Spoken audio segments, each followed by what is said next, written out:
Hi, everybody. Welcome to today's webinar on and postnatal. We have Tejaswi here with us.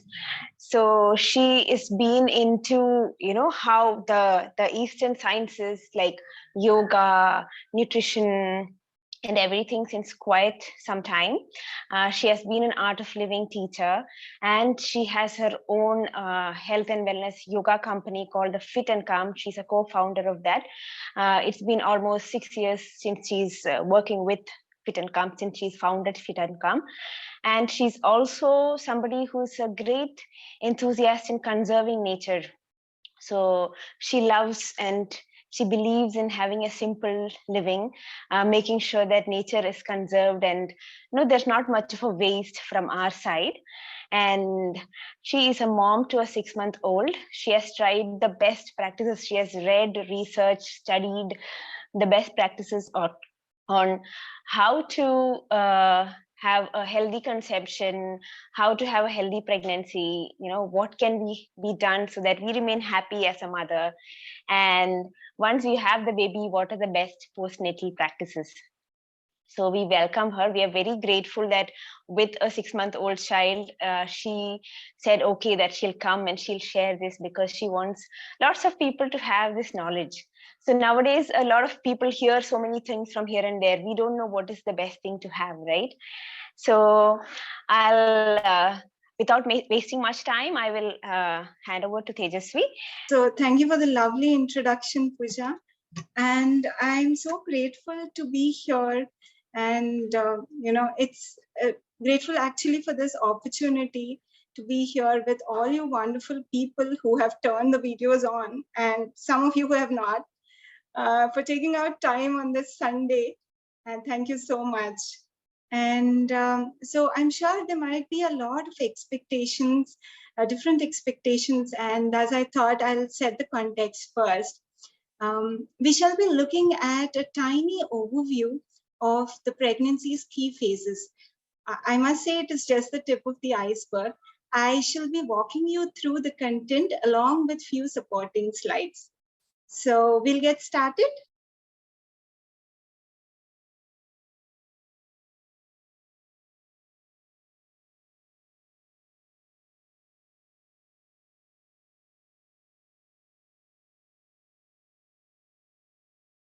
So this is my journey. It's a glimpse of my journey, which has had some life-transforming pit stops, making me a person that I am today. And Pooja has covered almost all of it, so I'll just dive into the topic right now.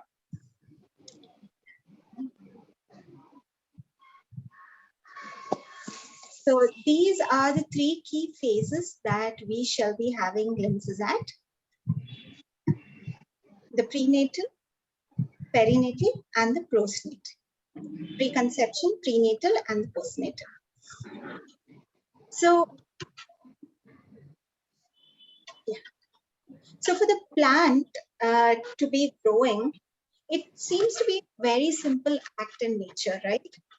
But when we look at it from a different perspective, for the plant to grow, we need a good sunlight, a fertile soil, adequate water, and then high quality seed. And also we have to sow it in an appropriate season, right? So there are so many attributes that we need to be sure of. And now, can we take a chance when we want a desired outcome? That too, when it comes to a once in a lifetime experience of having a child? No, right? When let's compare this example with the sacred act of birthing. Our body as the pot, the uterus is the soil, the seed as the fertilized ovum, water as the nourishment, and sunlight as the grace. Now, as the saying goes, as you sow, so you reap. The more you take care for the attributes, you will be more closer to the desired outcome. So let's see how to come to the desired outcome now. Now, the moment we think of having the baby, our journey starts. The very step is the thought itself, the sankalpa. The step that can be translated into a resolve. A sankalpa is a resolve that you take, a positive affirmation. It is something that you desire for. Sankalpa is a short phrase or a sentence which, when expressed very clearly and concisely, it would bring a positive change in one's life. You would be attracting whatever you think, right? As the famous dialogue goes, I'm sure all the Shah Rukh Khan fans must be knowing this dialogue. अगर किसी चीज को दिल से चाहो तो पूरी कायनात उसे से मिलाने की कोशिश में लग जाती है, right? For those of you who don't understand Hindi, the saying says, when you desire for something badly, the whole nature will align itself to get your desire fulfilled. And that is why phrasing a sankalpa is very important primary step. Okay. Now, after the mental preparation comes the physical preparation. The journey that started with sankalpa will take the right direction with bija shuddhi. That is purifying the seed. Bija means seed. And as understood from our earlier example of the plant, the quality of seed has such a high significance on the outcome. I'm sure everyone must be agreeing for this. Now, the quality of the offspring is directly related to the quality of the seed that mother and father plant. Now, this Bija Shuddhi is done under an expert Ayurveda Vaidya. It is sort of cleansing the bodies of mother and father. And, once you do that, it is said, like when you do Bija Shuddhi, it balances the doshas and also significantly reduces the risk of congenital and other genetic disorders. So in the preconception phase, I would say Sankalpa and Bija Shuddhi are the most important steps. Okay. And now we'll come to the prenatal care. So there are a few images over here. Now, who wouldn't want their kids to be intelligent, healthy, multi-talented, emotionally balanced, good citizens, etc.? I mean, everyone wants, right? So given a chance, everyone would want a designer baby. Now, is it possible? Our scriptures say yes. And, these images are the instances that we have heard from Puranas about Abhimanyu and Padmavu in the first image, Shakuntala and Dushyanta, son Bharata in the second image, Prahalada, and so on. We've been reading about these stories from our childhood, and we know that babies download information when they are in the uterus and not just after birth and beyond. But when it comes to applying it, just being aware and having few tips to implement would be really helpful. This is where our ancestral gift of Garbh Samskara comes in. So Garbh Samskara means education in the womb. So Garbh Samskara is all about emotional and spiritual well-being, creating an ideal atmosphere for the child to grow. Ayurvedic Garbh Samskara creates a set of practices, which includes healthy eating, positive thinking, practicing yoga and meditation, listening to music, knowledge, music, reading spiritual books, and most importantly, staying relaxed. All of these actually are nothing but healthy and sustainable habits which everyone should be having normally also. But I would say if you're not having, then pregnancy gives us that extra push to get back to that ideal lifestyle. Okay?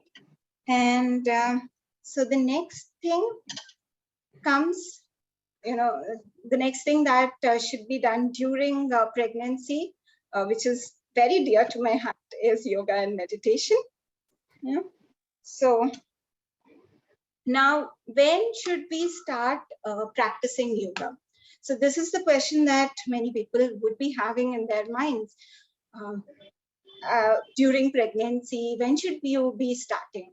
So I would say you should be starting from menarche, ideally. Once the girl has started, having her cycle, you should be starting to do your yoga, as asanas play a crucial role in keeping the hormones balanced. And then it's okay if you haven't started, then no worries. It's always good to start now. And in this way, you are also setting an example for the next generation. You're encouraging them to start practicing early as kids. Uh, Kids do see and learn whatever you are doing. If you want your kid to do something, you have to be doing first. So now, in case of pregnancy, when should you be starting? It's best to start in the second trimester. In the first trimester, it's always good to just do pranayamas, meditation, very gentle ones, because your energy levels might be a little low because of all the hormonal changes. So it's good to do gentle pranayams, Nadi Shodhan pranayam, or gentle ones. And in the second trimester, it's good to do the asana practice. And if you have not been trained in yoga, it's always good to do it under a yoga expert. Now, even when you're starting in the second trimester, it's good to take your doctor's consent before you start off. In case of postnatal, it's always good to do gentle joint rotations whenever you have time, whenever you're feeling comfortable, like neck rotation, shoulder rotation, all these are really required. But in case of asana practice, it is good to start from the third month. And if you had a normal delivery, in case of C-section, then it's ideal to start the asana practice from 6th month. In both the cases, do take a go ahead from your doctor and then get started. Also, you can ask your doctor whether you have diastasis, the abdominal separation. So if you have diastasis, it's not ideal to do a complete practice. There are a few modifications which have to be done. So you can do your practice, modify and do your practice. And now coming to the benefits. There are a lot of benefits. I mean, I can just go on and on for an hour, but just to be crisp on it, before conception, it prepares the woman physically, emotionally, and spiritually for conception. It also creates a positive environment for the baby, and it promotes the physical and mental health. It is like you're making the soil more fertile for the baby. Yeah? And then when it comes to during pregnancy, physically, it does help you to strengthen the abdominal muscles, the muscles of the spine, pelvic floor. All of these are actually helpful for the labor. The pelvic floor muscles are necessary for holding the uterus in place. And yoga also makes you flexible, which helps during the labor. And also, when the pelvic floor muscles are flexible, it helps prevent tearing. Doing yoga helps you to get relief from back pain, nausea, sleep issues, all those things that people complain in pregnancy.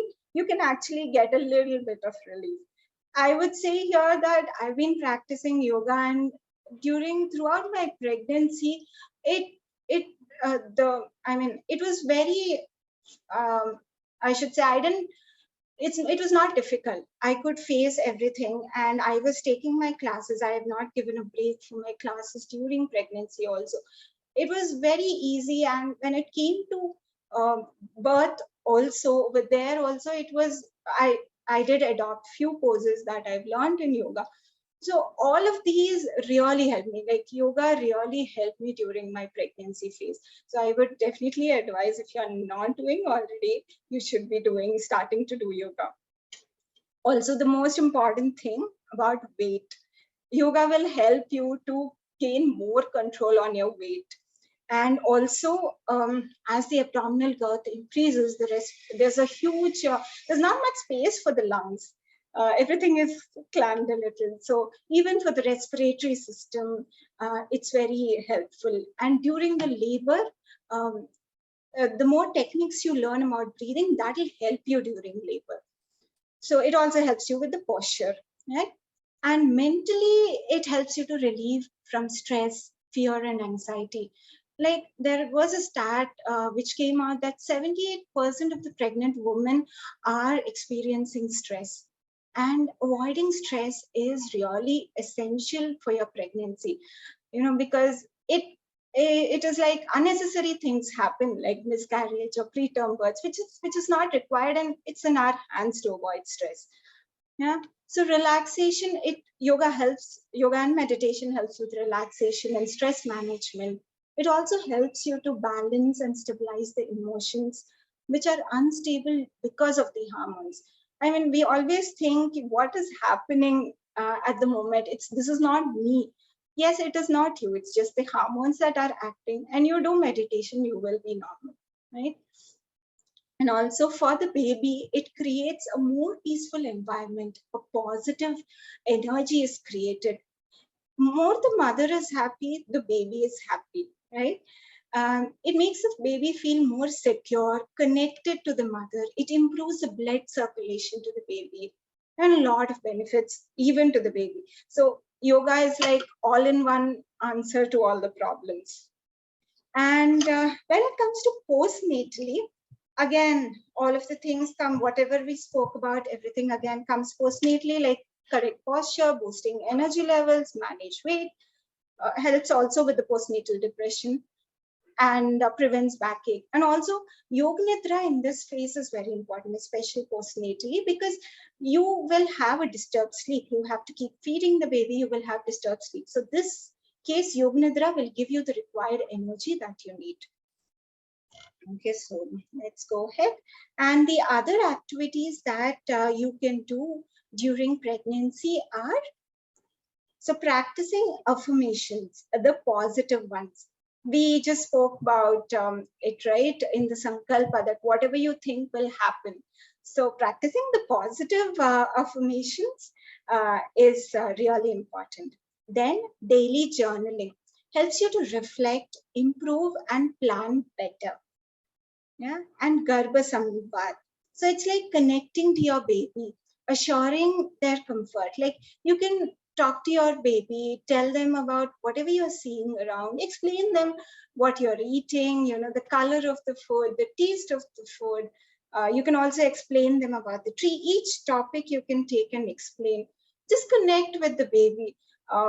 It, the baby learns, like we have heard about the Abhimanyu story and everything. No? So doing Garbh Samvad, like talking to the baby is also very important. And then chanting, chanting creates a positive environment. It also calms the baby. It calms your mind. If you're not able to do anything, you're outside, you're stressed, chanting will be your go-to. And then listening to music, it soothes all the senses. Like you can listen to the flute music, veena music. All these things are really good for the baby and for the mother. And the next one that we will be seeing is childbirth education workshop. Okay, so this is something that I would recommend every pregnant woman to do.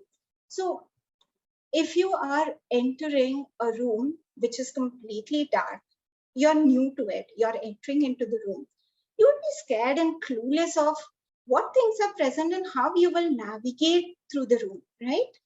And, but if you know what are present, then navigation will be easier. You are more prepared. The same is the case with pregnancy and birth. Getting to know what to expect can help you prepare better.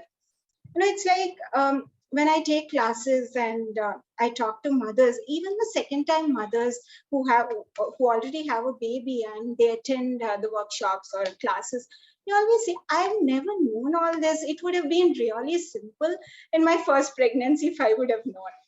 So getting prepared is really important.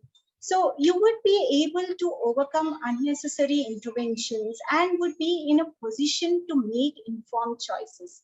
A woman can never forget her birthing experience. Yeah. And these workshops can help to make her feel more empowered and memorable.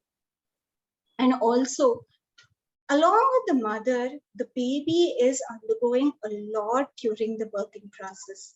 It is said that many of the future behaviors also depends on the birth.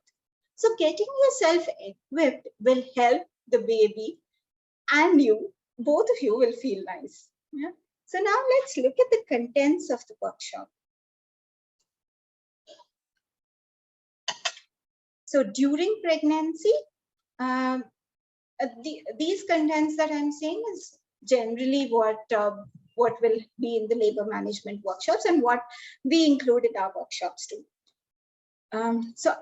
During pregnancy, you will be understanding how the fetus grows, the diet and the weight gain, what is the care provider role, how you have to choose the care provider. Now, what are the things that you have to look in when you're choosing a doctor?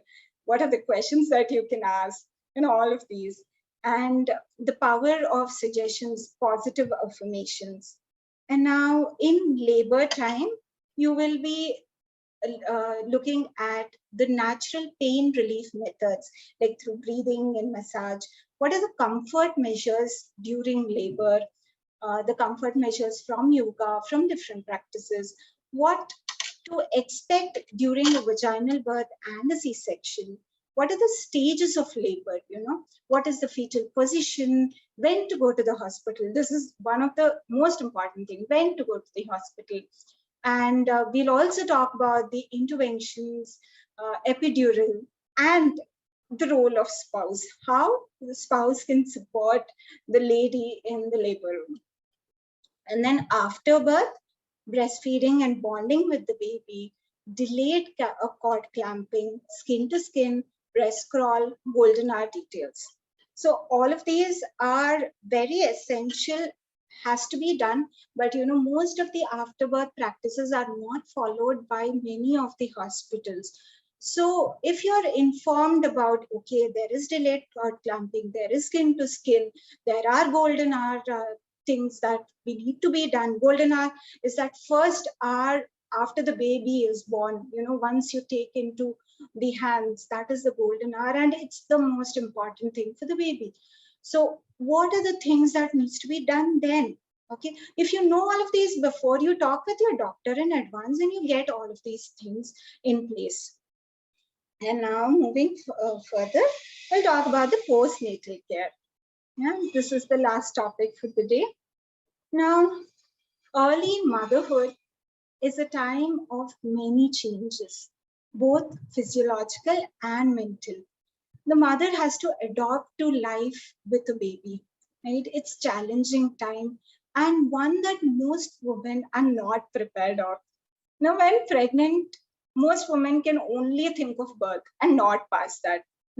Right now I'm here, let me just think of the birth, whether it's a normal delivery, whether it's this, but not many people think of what happens later, right? The biggest surprise to many women, including myself, is lack of time. And then the woman eventually transforms into a superwoman when she overcomes and starts multitasking. So it must be aware, there are no more long uninterrupted sleeps, no more long relaxed bath, no quickly going out unplanned, no time for yoga whenever we feel like it. And instead, we have a new baby to take care of and to devote all our time, attention, and love to. So it's hard and difficult, but it's also wonderful and a beautiful time. It's really amazing to be with the baby, and all that you're undergoing is worthwhile. Now, here there are few tips to enhance our perspective of things, and which could aid you to quickly come in terms with the postnatal way of life. Yeah. So, few topics, when understood, when understood, can really help you to settle down postnatally. So let's look at them. First is understanding baby's cry. Yeah, that is when the baby is crying, it's very difficult for the mother. And someone talking?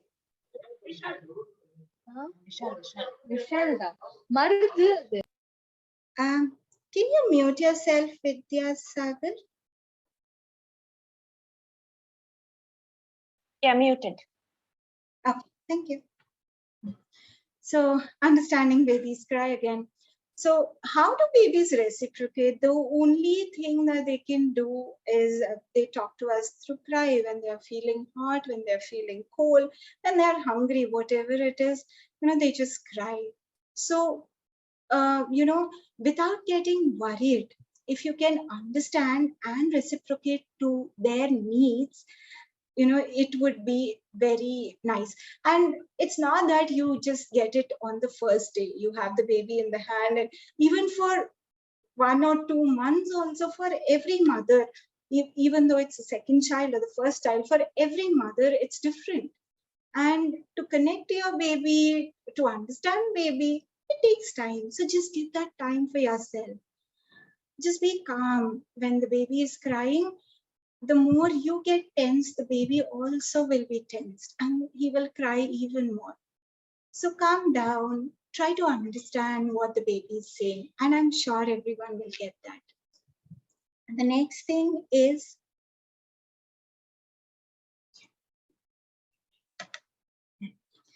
accessing knowledge, enhancing workshops. So there are a lot of workshops here, like on infant massage, breastfeeding, introduction to solids. At every step, like for toddlers, there is another workshop. So at every step, there are different workshops. Such workshops actually help us to ace the topics and experience benefits without spending much time and we making the mistakes all over again. So I did attend all the workshops and it really benefited me. And then decide on the vaccinations that you are going to give your baby. The little one will be out and the doctors will be ready with the vaccinations. Okay. So you need to be fully prepared on what vaccinations you want to choose for them between the mandatory and the optional vaccinations. You need to decide. You can just see what is the efficacy of the vaccinations, or talk with people, or just decide on what you have to give instead of blindly just following whatever the doctor says. It's up to you though. Yeah. And the next one is advice from others. Yeah. So this is one thing that is freely hanging everywhere. You get a lot of advices. Yeah? Advices on what to feed, what not to feed, how to increase milk, what not, how to take care of the baby. Now, choosing a reaction is the key at this phase, where it's always good to take a neutral stance. It'll help you to take an informed decision rather than an emotional one. So once someone says, okay, maybe you're not doing things right, if you're emotionally attached to it, you won't be able to take care of the baby well. So always, be calm and just know you're doing it right. Okay. And the next one is breastfeeding. So breastfeeding also is like, it's always good as much as possible to breastfeed your baby. We have a detailed video on our channel on breastfeeding on the YouTube channel. I'll maybe share the link in the chat box once this is done. So just go through that. It has a lot of details on do's and don'ts of breastfeeding. Is the milk enough for the mother? What are the positions for breastfeeding? Everything is present in that. So just do watch that. It is a very informative video for postnatally. So just watch that video. And the next important thing is rest. Yeah, it's very important for the mother. It's okay for everything else to stop. Yeah, feel free to take help from others. Take enough rest. Your body has undergone a lot, and it needs some time to get back. The more rest you take, the faster you can get back on feet, the faster you can take care of your baby. Okay, so the next one is baby wearing. So baby wearing is, you've seen baby carriers, you have seen the cloth carriers. So this is very nice to keep the baby close to you. So if I think even in the previous days, people would just tie a sari and have the babies in their in their arms. So it's similar to that. It'll help you to keep the baby close, especially in the initial days when the baby is just a month old, 2 months old. So baby likes to be with you. It likes comfort. It has come into a new world where everything is new. It is experiencing pain for the first time, heat, cold, everything.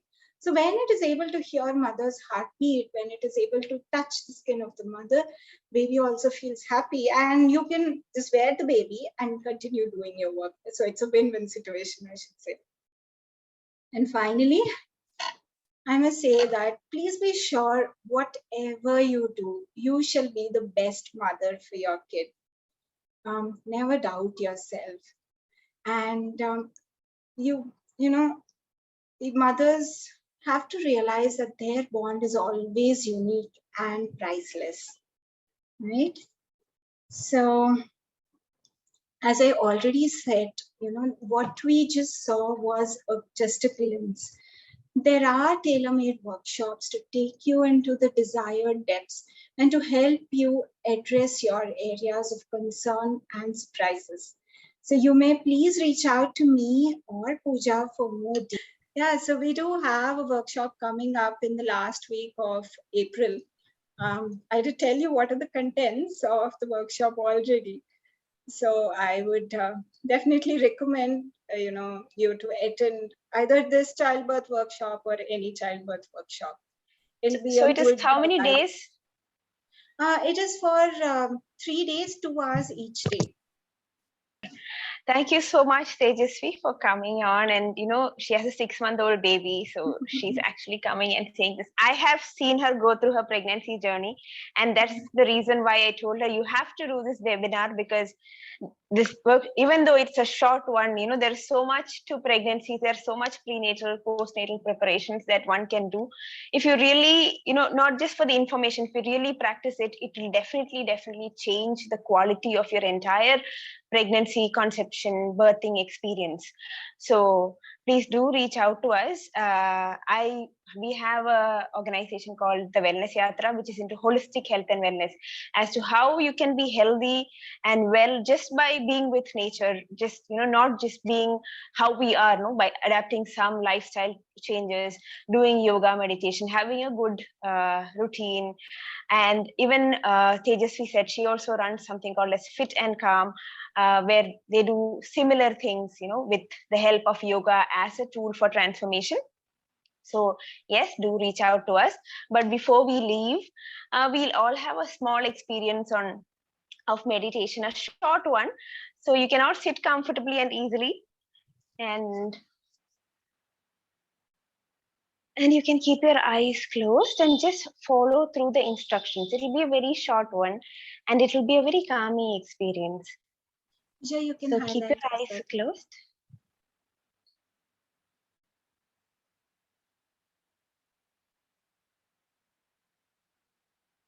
Spine erect. Head straight. Take a normal breath in. And breathe out.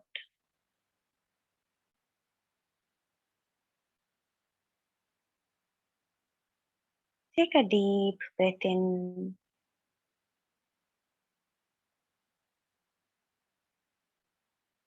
And let go.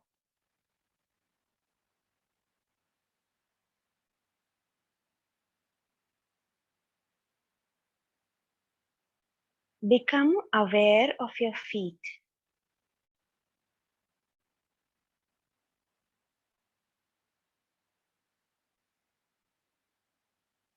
Breathe in. Become aware of your sitting bones, the bones on which you're sitting.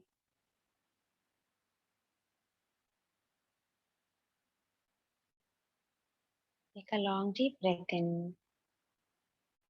And as you breathe out, become aware of your spine. Relax your neck and shoulders.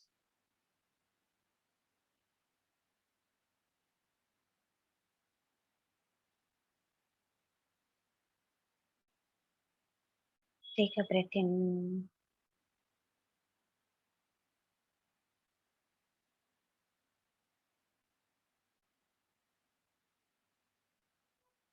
and breathe out.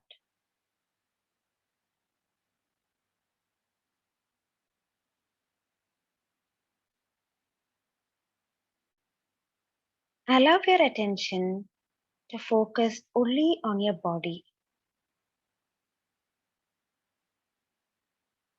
If you begin to notice your mind wandering, bring it back to the muscle you're working on.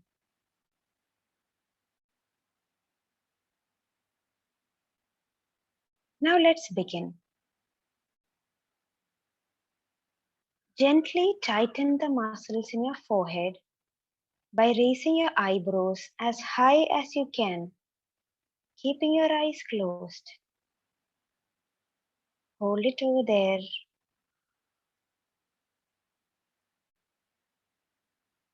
And as you breathe out, release.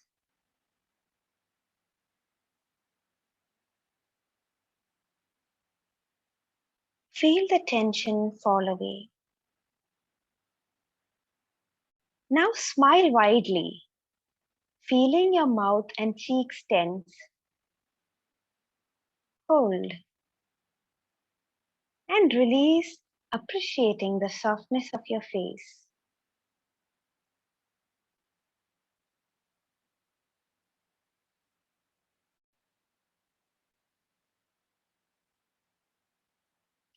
Now tighten your eye muscles by squinting your eyelids tightly shut. Press your eyelids down into your socket. Hold it and release.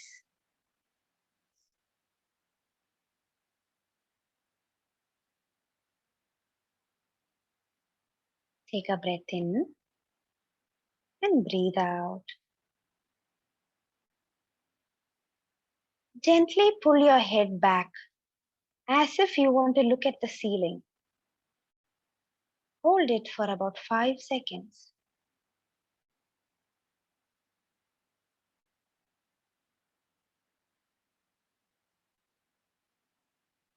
And release, feeling the tension melt away. Now feel the weight of your relaxed head. Take a breath in and breathe out.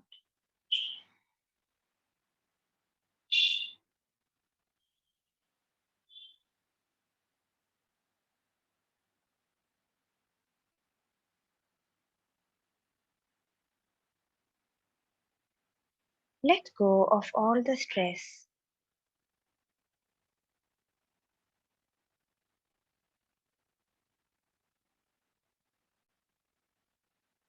Now tightly, but without straining, clench your fist and hold it.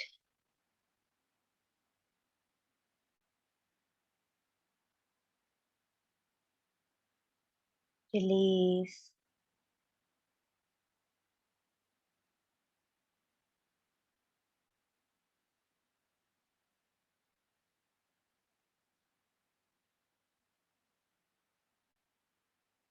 Now flex your biceps. Tighten your biceps. Feel that buildup of tension. You may even visualize the muscle tightening. Hold for about 5 seconds. Release. Enjoying the feeling of relaxation.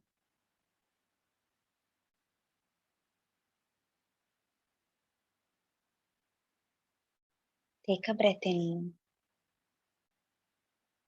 and breathe out. Now tighten your triceps by extending your arms and locking your elbows. Straighten out your elbows. Hold it.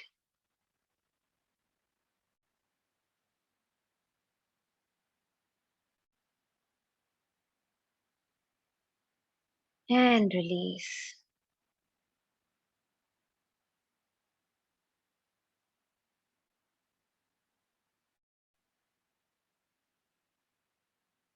Now lift your shoulders as though you want to touch your shoulders to your ears. Lift your shoulders and hold it over there.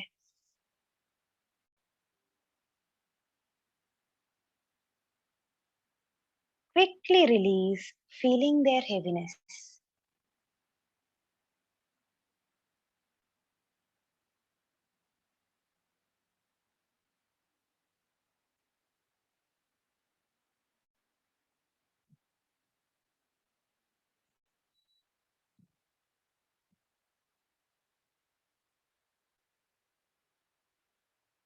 Tense your upper back by pulling your shoulders backward, as though you want to touch your shoulder blades from behind. Your shoulders are being pulled backward, your chest is being pushed forward.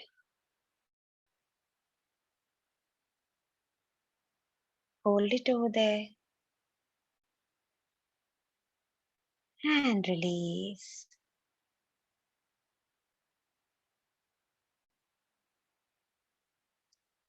Now take a long, deep breath in, tightening your chest.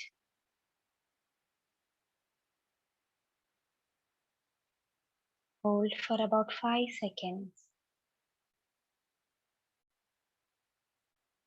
And exhale through the mouth, blowing out all the tension.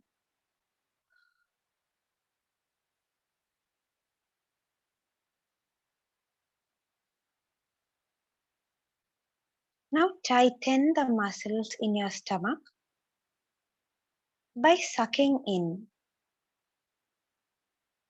Pull your navel in and hold it over there.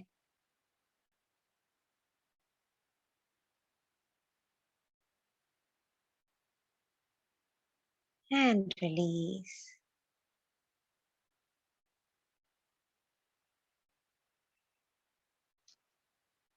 Gently arch your lower back. Hold it over there. And release.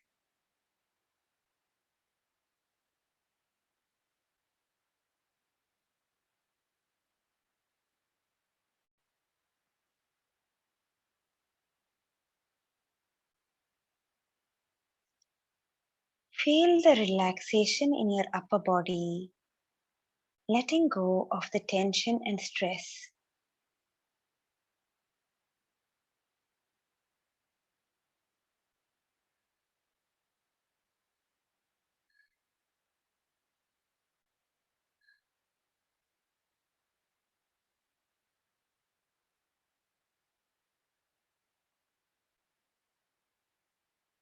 Relax.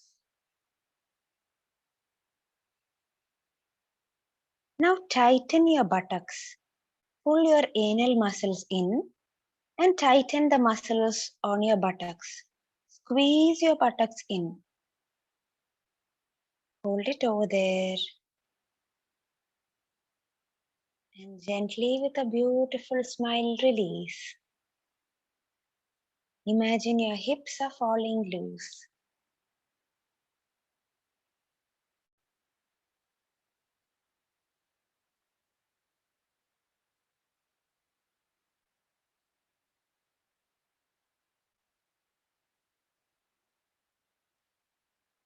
Tighten your thighs by pressing your knees together as if you are holding a penny between them.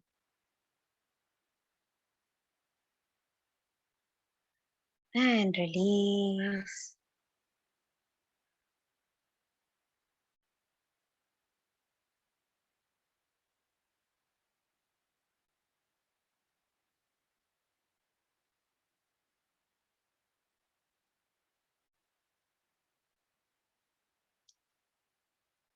Now flex your feet, pulling your toes towards you.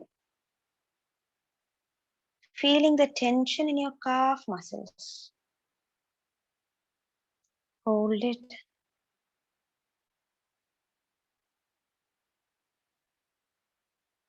And relax. Feel the weight of your legs sinking down.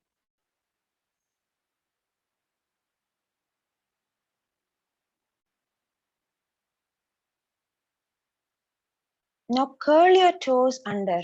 Curl your toes forward. Tensing your feet. Hold it. And release.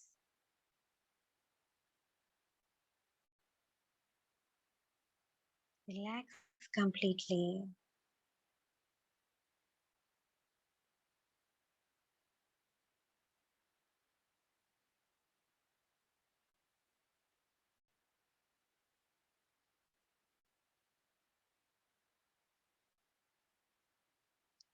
Now imagine a wave of relaxation slowly spreading through your body,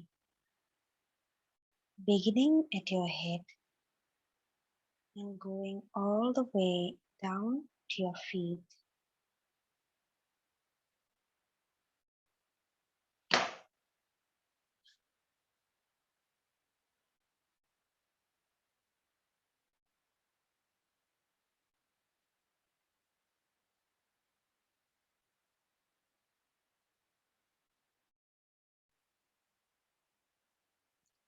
Feel your breath inside your nostrils. Take a long deep breath in and breathe out.